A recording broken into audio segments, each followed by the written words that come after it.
তোমাগো দুই ভাইয়ের মধ্যে তো আমি তোমারে একটু বুদ্ধিমান ভাবছিলাম, তাইলে হেই তোমার ভাই পশ্চিম পাড়ার জমিটা কেমনে গছিয়ে দিল?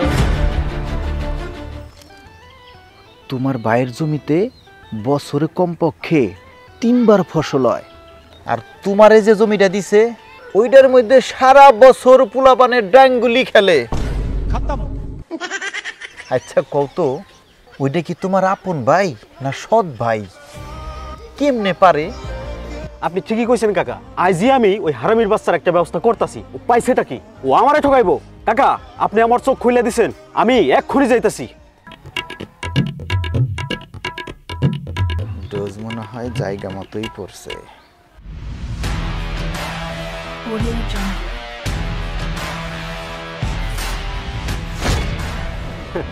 আপনি কি ভাবছিলেন কাকা, এইভাবে খেয়ে বেজে আবার ফেরেস্তার মতো ভাইটার লগে আমি মারামারি করুম?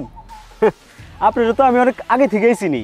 এইভাবে আপনি কত মাসের সংসারে আগুন লাগাইছেন। শোনেন, এগুলো হ্যাঁ ছাইরা দেন। রমজান মাস, নিজেকে শুধরান। রমজান মাস মানে কি জানেন কাকা? আত্মশুদ্ধির মাস। জীবনে তো অনেক গুনাহ করছেন, এবার একটু মাপ চান। কোন সময় জীবন বাতি নিভা যায় বলা যাব না। আল্লাহ আপনারে সোয়াক্কেল সুবুদ্ধি দেখ।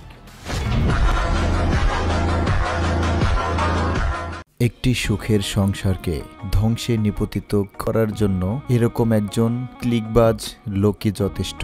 অতএব চোখ কান খোলা রাখুন।